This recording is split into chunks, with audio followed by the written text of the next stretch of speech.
The evening arrived without warning, slipping into the house like a quiet visitor, and Elena barely noticed it at first because her days had learned to move on without asking her heart for permission.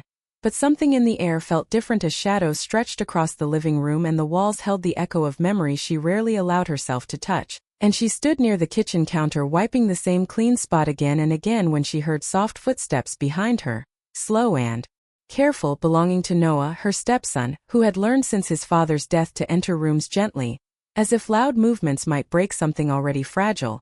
And when she turned she saw him holding an old movie case with worn edges and faded colors, an object so small yet heavy with meaning, and his fingers gripped it like a shield while his eyes searched her face for safety before he spoke, asking if they could watch it together, the movie his dad loved most. And the words landed between them with a quiet force that made Elena's chest tighten because that movie belonged to a chapter of life she had sealed away.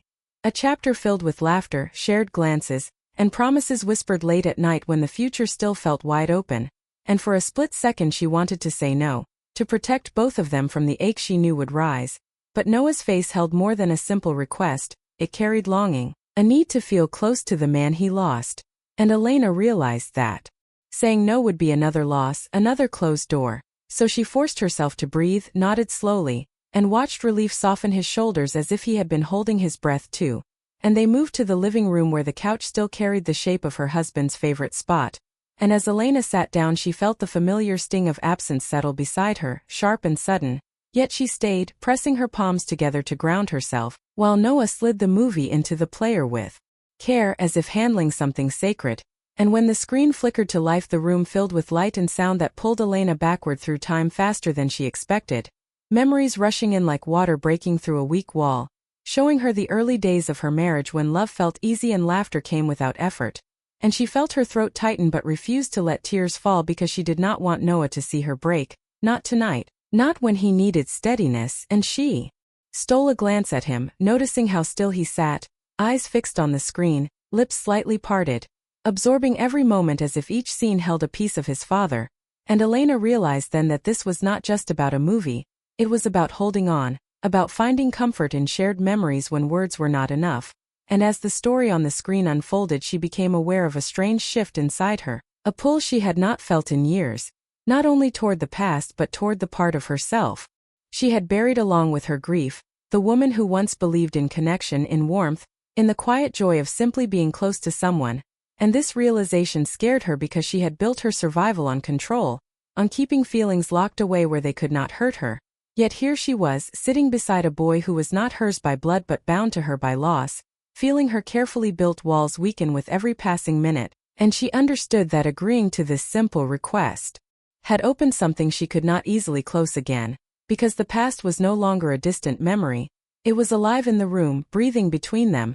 And as the opening scenes played on, Elena felt her heart beat faster, not from fear, but from the quiet truth that some connections never fade, they only wait. And in that moment, without knowing where it would lead, she realized her life had just shifted in a way she could not yet explain.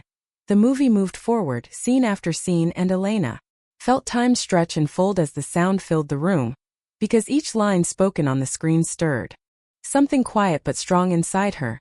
And she noticed how Noah leaned forward at certain moments, as if trying to step closer to his father through the images, and Elena watched him from the corner of her eye, seeing not just a boy watching a film but a child holding on to love in the only way he knew how.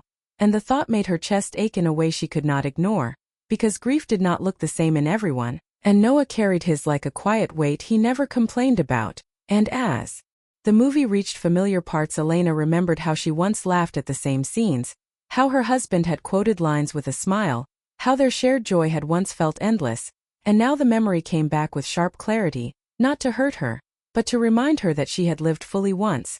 And that realization felt both comforting and frightening, because living fully meant risking pain again. And while the movie continued, Noah suddenly spoke, his voice low but steady, saying his father used to pause the film at one scene to explain why it mattered.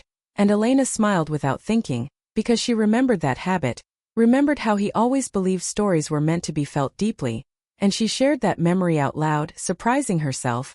And Noah's face lit up just a little, as if hearing his father's name spoken with warmth gave him permission to miss him openly. And they talked quietly during the film, not enough to break the moment, but enough to share it, and Elena realized how long it had been since she had spoken about her husband without feeling like the room might collapse around her. And this calm honesty felt new, like standing on unfamiliar ground that was still safe. And when a softer scene played, Noah asked if people ever stop missing someone, and Elena paused, choosing her words carefully, knowing this question was not only about his father but about his own future. And she told him that missing someone can become part of who you are, not a wound but a mark of love, and Noah nodded slowly, as if storing that thought for later. And the movie's story of love and loss mirrored their own lives in ways Elena had not expected, making her feel seen by something she once avoided. And she felt tears gather but did not fight them this time, letting them fall quietly, because she understood now that hiding pain had not made her strong, it had only made her distant. And Noah noticed her tears but did not look away. Instead he stayed close, sharing the silence, and that simple act broke something open inside her, because she realized he did not need her to be perfect or unshaken. He just needed her to be present. And as the film reached its turning point, Elena felt her heart race, not from the story on the screen but from the awareness that her life was also standing at a turning point, one she had not chosen but could no longer avoid. And when the main character on the screen faced loss with courage, Elena felt a quiet push inside her, urging her to stop running from her own feelings, and she understood that love did not end when someone leaves, it changes form. It moves through memories, through shared moments, through quiet nights like this one. And as the final scenes approached, Noah leaned back, calmer now, as if something inside him had settled, and Elena felt a strange mix of sadness and peace, knowing this night would stay with them both, not as a moment of pain, but as a bridge between what was lost and what still remained. And when the movie ended and the screen went dark, the room felt fuller instead of empty, and Elena realized that by allowing this moment she had allowed herself to feel again, not just grief but warmth, connection, and a deep sense of care that reminded her she was still capable of loving deeply, even if the shape of that love had changed forever. When the screen faded to black and the credits rolled, the room stayed quiet, not heavy but thoughtful, and Elena realized how much the air between them had changed, because Noah did not jump up or reach for his phone like he usually did.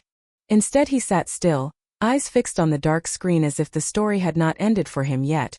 And after a long pause he turned toward her and asked a question that landed deeper than she expected, asking if she had been happy before, truly happy, and the honesty in his voice caught her off guard because it was not a child's question but a human one, full of meaning and careful hope.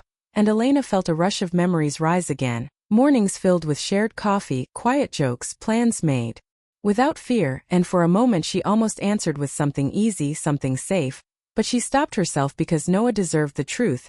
And so she told him that she had been happy once, deeply so. But happiness does not always stay in the same shape, and sometimes it leaves without warning.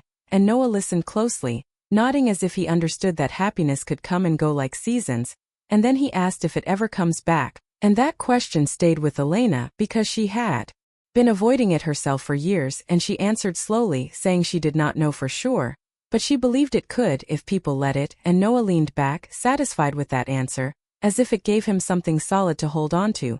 And soon after he said he was tired and went to his room, leaving Elena alone in the living room with the quiet hum of the house. And as she turned off the television she noticed how the silence no longer felt empty but full of thoughts she could not push away. And later that night she lay in bed staring at the ceiling, listening to the soft sounds of the house settling, and her mind replayed the evening in sharp detail, the way Noah's face softened during certain scenes, the way she had spoken her husband's name without breaking, the way her heart had reacted instead of shutting down, and she realized how long she had been living in a careful balance, doing what was needed, providing comfort, structure, safety, but never allowing herself to want more than survival. And this realization made her uneasy because wanting meant opening herself to pain again.